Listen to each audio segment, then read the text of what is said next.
What if Anakin was a genius? Let's explore the depths of it in the video. Anakin watches the people of Kiros being returned to their home planet. He and Ahsoka are among the many who volunteered to help resettle them there. While he is happy to see them safe, he still feels a twinge of anger at the Republic, as the motion to provide relief aid to them was postponed once again. It got so bad it required several Jedi and clones to volunteer.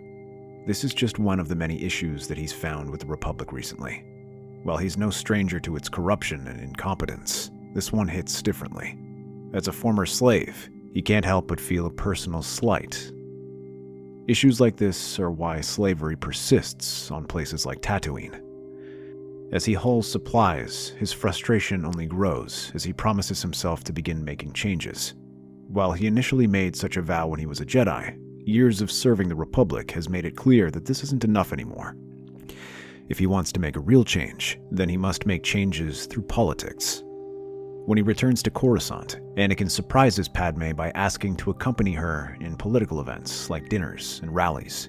He explains that he wishes to learn more about politics to better serve the Republic. She happily agrees, allowing Anakin to serve as her bodyguard during these events.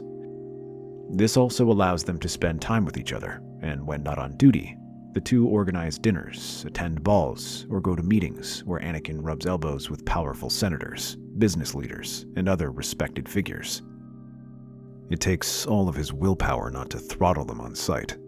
Anakin immediately knows that these people are responsible for all the suffering he sees in the galaxy, but he keeps his cool thanks to Padme and forces himself to mingle amongst them.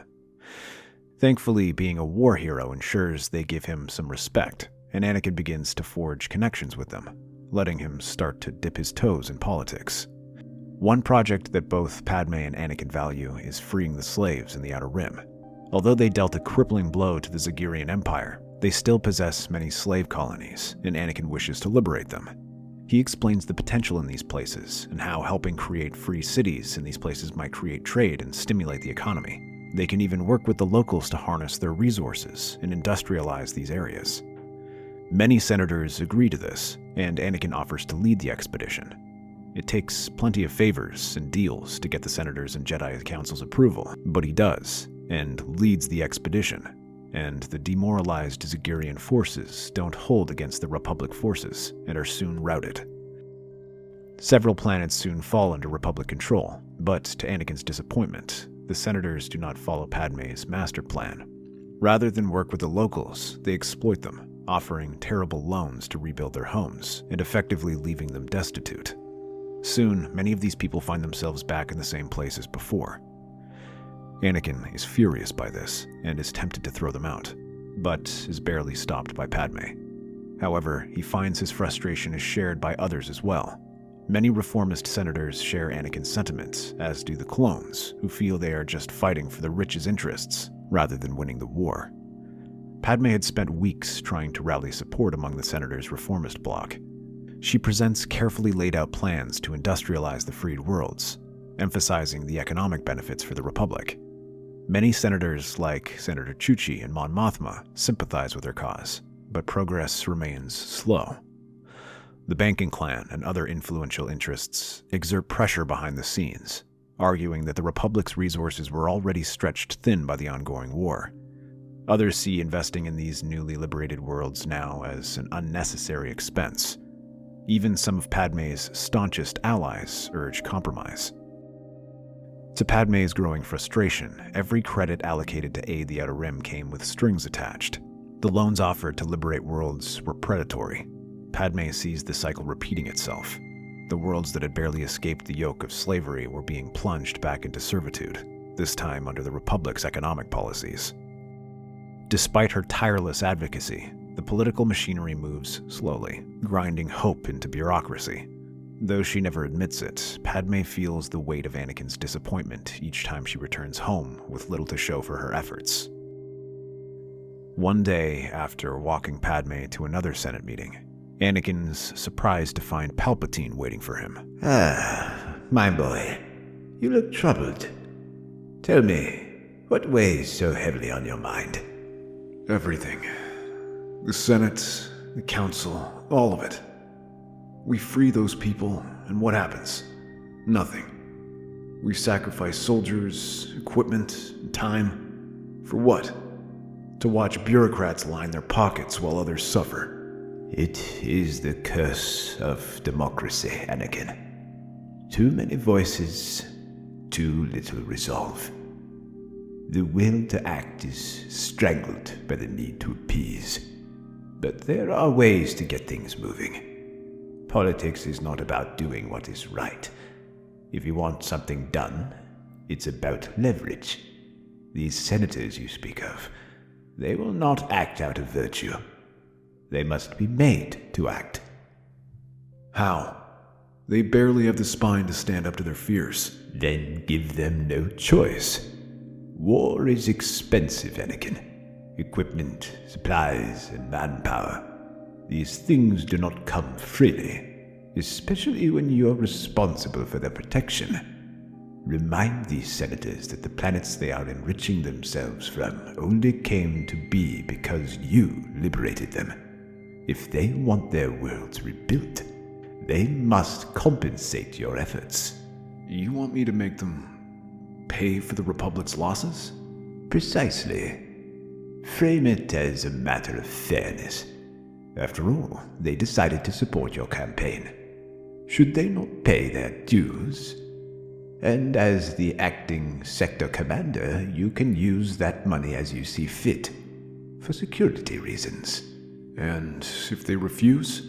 The same thing that happens to any fool who gambles but cannot pay. Soon enough, Anakin sends them a bill, listing down all the expenses taken to liberate the planets and what is necessary to put his army back into full strength. While some senators are shocked, Anakin reminds them that his army is protecting the entire sector, and if he doesn't have the necessary resources, some areas might be left vulnerable.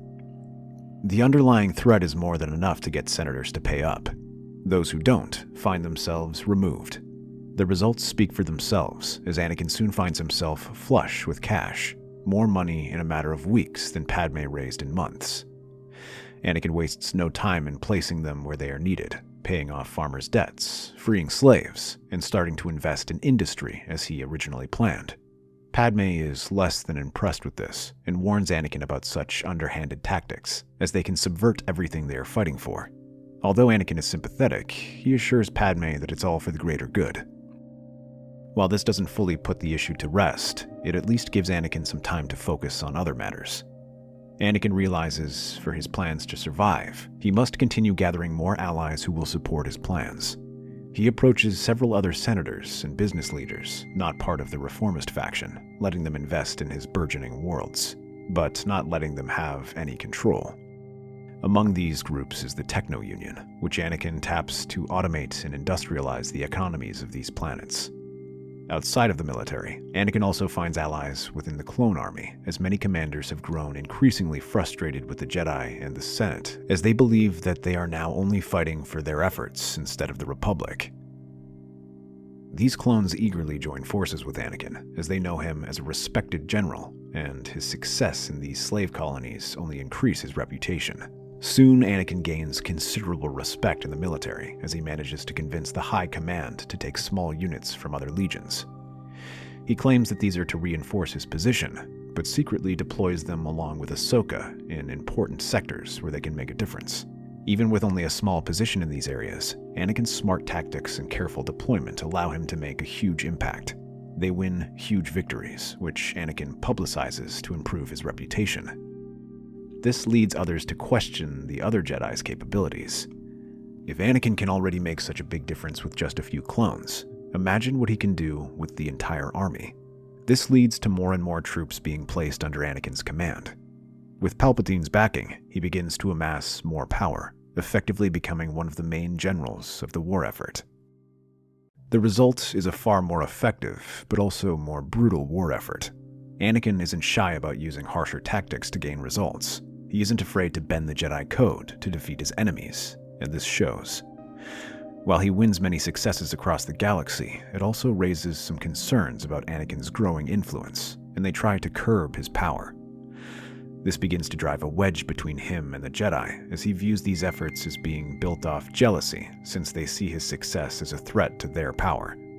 In response, Anakin hunkers down in his captured worlds and operates essentially as a semi-independent warlord. Anakin begins experimenting with governance. Using his influence in the military, he creates strategies where clone legions are located only in areas he prioritizes, usually areas of importance where it benefits him. Jedi commanders who share his vision or express sympathy find their forces unexpectedly bolstered, while those who challenge him or cling too tightly to the Council's orders are left stranded. The same is true for corrupt senators, who are faced to do their job properly or risk being abandoned. The fear of losing everything forces many senators into uneasy compliance, funneling resources and funding toward Anakin's initiatives. Publicly, they claim to support his efforts to stabilize the Outer Rim. Privately, they curse his growing power. But Anakin doesn't stop there. Recognizing the Separatist Council's reliance on profit, he makes overtures to its members to chip away at support. He starts with the Techno-Union and offers them lucrative deals to provide droids in his worlds, allowing the Trade Federation to continue operating his systems, and allowing the Geonosians to set up factories away from CIS space, provided they do not make any military equipment. This slowly weakens their power as it provides Anakin with much-needed leverage over them. The Jedi Order watches these developments with growing unease. Anakin's actions strain the trust of the Council. Everyone from his master, Padawan, and even Padme try to reason with him. You're treading a dangerous path, Anakin. This isn't what the Jedi stand for. There's a reason Jedi stay away from politics, Master. You should ask yourself why. This isn't the path, Anakin. You're becoming everything we fought against. But Anakin is having none of it, and reminds them that he's making progress. More progress in a few years than they've made in a decade doing things their way. He reminds them that the status quo gave them nothing as people remained in slavery. The Republic remained corrupt, and the war kept raging. With no other way to answer, they are dismissed, and Anakin continues to govern his worlds. He now only seems to answer to the Chancellor, and seems untouchable. But the call comes sooner than expected. Ahsoka finds herself charged with the bombing of the Jedi Temple, and while Anakin has no involvement, having his Padawan being charged gives his enemies ammunition to portray Anakin as negligent, or even suggesting he might be responsible. But this isn't the inexperienced young Jedi who arrived in politics long ago. This is now a seasoned politician, and he uses this to his advantage. Anakin portrays this as a witch hunt, and used by his enemies to challenge his success. He portrays the Jedi as jealous of him, and the senators as corrupt, the latter being true, and the public knows it. Coupled with the success in governing the battered remains of the Zagirian Empire and his success in the war effort, ensures public opinion remains on his side. This sentiment grows as Ahsoka is proven to be innocent, and made even worse when Anakin is the one who proves it. This is a huge blow to his enemies, with Anakin painting himself as the defender of freedom and the weak against a corrupt government. He initially goes on the attack and publicly denounces the Jedi, saying that they have gotten attached to power, and leaves the Jedi Order. But while he leaves, Anakin instead is invited to serve in the military full-time as the Supreme Commander. Now, without any ties to the Jedi Order, Anakin is free to continue the war as he sees fit, and further grows it. To meet the Jedi's challenge, Anakin began recruiting local forces in his territories and training them based on the Jedi doctrine. This group, dubbed the Sentinels, was created to act as a peacekeeping force. They are charged with handling the relief efforts, rebuilding recaptured worlds, and helping maintain the peace. He claims that this is to help the efforts, as the Jedi are too few and needed in the front lines, effectively sidelining the Jedi in their main task. But soon, Anakin's whispers of a shadowy figure manipulating the Republic begin to surface. The rumored Sith Lord, Darth Sidious. He's heard that name since the start of the war, and at first dismisses it as nothing more than Jedi paranoia. The Order, after all, has shown nothing but mistrust. But as his intelligence network expands, Anakin starts hearing the same name whispered among his spies and informants within the Jedi Council itself. The pieces begin to fall into place. The corruption of the Senate, the slow degradation of the Republic, the war dragging on with no clear end. These are not mere coincidences. Even as the government seems to grow more powerful, the war does not seem to end. Though he still sees the Jedi as flawed and hypocritical, he realizes they might be his best allies in uncovering the truth. If the Jedi truly believe Darth Sidious is hiding in the Senate, you need me. I have access to them no one else does. You've already proven you're too close to the Chancellor Skywalker, and you've made your thoughts on the Jedi quite clear. What caused this change of heart? There is no change of heart. I entered politics to end corruption and build a better society. The Sith Lord who started this war has no place in that society. Anakin, we understand your position, but you have to see it from our perspective. Trust is fragile right now. I know you don't trust me, but you don't have a better option. I used influence to get close to the highest echelons without raising suspicion. You need that if you want any chance of exposing Sidious. If you betray us, even for a moment... I won't. I care nothing about this order, but I will do what's best for the galaxy. Fine. But this is a delicate operation, Skywalker. We'll hold you to your word. Keep an eye on him. I still don't trust him. Anakin begins building his case against Palpatine in secret. They begin to meet more often, something that does not arouse much suspicion, as Anakin is known to be one of Palpatine's inner circle. But when they meet, Anakin keeps his guard up, monitoring the Chancellor's movements, listening for hidden meanings in their conversations, and keeping tabs on the Senate. At the same time, he plays the part of a loyal confidant, continuing to bolster Palpatine's trust in him. Anakin reinforces this trust as, during one of their private meetings, Anakin warns Palpatine of whispers within the Jedi Order about a Sith Lord infiltrating the Senate. Palpatine feigns shock and concern, but Anakin notices how pleased Palpatine is to hear this, and his confirmation begins to grow further. However, Palpatine quickly changes the topic and directs it towards Anakin. They distrust everyone, even their own. It's only a matter of time before their fear drives them to act against you, Anakin. You've already seen their jealousy of your success. Palpatine begins sowing deeper seeds of doubt in Anakin's mind, playing on his frustrations within the Jedi Order. At the same time, Palpatine grows more insistent on drawing Anakin into his orbit. He urges Anakin to turn against the Jedi completely, showing him the flaws of their code and how they are the ones who've dragged the war on for so long. Anakin recognizes the manipulation, but allows Palpatine to believe his words are working. Each conversation brings him closer to confirming his suspicions about the Chancellor's true nature. Eventually, the Chancellor finally decides to reveal himself with an offer to create an empire together with Anakin as his heir. Think about it, my boy. This republic is doomed to collapse, but we can rise from its ashes and create something more. With this empire, we can fix the galaxy's problems together and usher in an age of peace and security. Anakin does not respond right away, but instead says he needs time to think. As soon as Anakin leaves, he sends a secret signal to Mace Windu, telling him that he's found the Sith Lord, and sends the coordinates. Mace orders Anakin to leave, not trusting him to remain there, which Anakin complies with. He instead waits outside as the Jedi strike team arrives and heads inside. It is not long before the sound of lightsabers fill the air as the two sides clash. Anakin gets closer and tries to sense the changes in the room until he feels only two people left. There he steps inside and sees Mace pinning and driving him back. Anakin, please, help me! He steps forward and draws his lightsaber, glancing at the pair.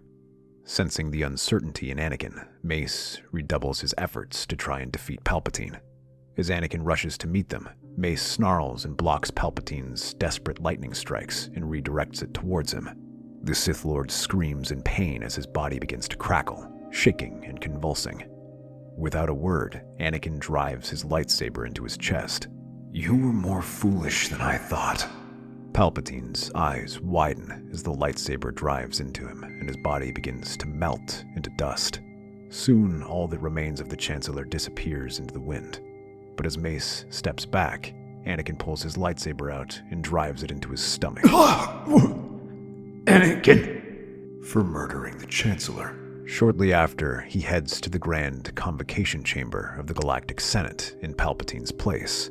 leaving the senators murmuring among themselves, their voices rising into a cacophony of confusion and worry. The central podium ascends, and Anakin Skywalker steps into view. My fellow senators, I come before you with grave news. Supreme Chancellor Palpatine has been assassinated by the Jedi Order. Master Mace Windu acted against the Chancellor, claiming he was unfit to lead. When I refused to join his treachery, he turned on me. I was forced to defend myself. But when I arrived to help the Chancellor, I found that Mace had already killed him. The Jedi must be held accountable for their actions. However, I will not allow the mistake of one man to condemn an entire order.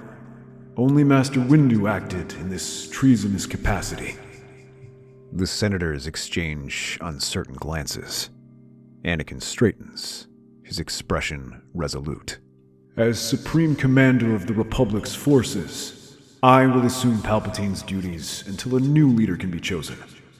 I swear to you that I will preserve the Republic's values and bring stability in this time of chaos. A wave of applause from the Senate, hesitant at first, then growing louder as his supporters all begin to join in, pushing those neutral to the situation to join until the entire room is filled with applause.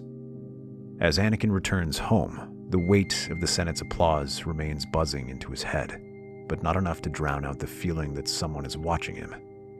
He activates the lights and finds Yoda standing before him, his hands resting on his cane. Fallen far you have, Skywalker.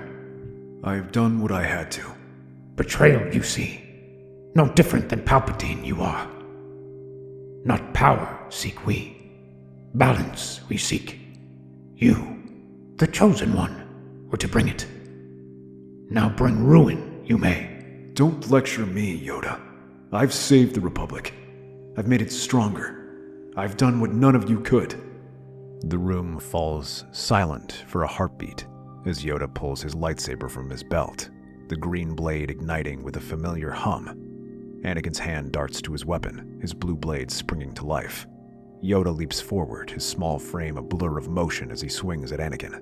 The Jedi barely catches his blade, sending sparks exploding in all directions. Anakin steps back, deflecting blow after blow and trying to slash back, but Yoda leaps aside and moves with careful precision. Anakin growls and tries to slash downward, but Yoda sidesteps his attack and throws a few quick swings that force Anakin to defend. Slipping over Anakin's head, Yoda lands gracefully behind him. Anakin pivots, slamming his lightsaber downward. Yoda meets the strike, the blades locking, but Anakin snarls and feels his anger brewing as he steps forward, trying to step closer and slowly begins to push Yoda back.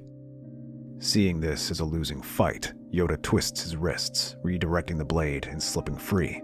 He spins, aiming a strike at Anakin's side, scoring a shallow blow, but that only fuels Anakin's anger. He tries to kick Yoda and then follows with a downward thrust as he reaches for furniture and begins to throw it at him. Yoda acts quickly, leaping over the obstacles and slashing them apart. Seeing him leaping over one table, Anakin slashes at the wall and sends sparks flying in Yoda's eyes. The Master shrieks in surprise and allows Anakin to kick him back. He follows up by slamming his lightsaber down, but Yoda barely rolls out of the way. As he's moving through, Anakin thrusts his other hand out and slams him against the wall. You're too old, Master. Too weak.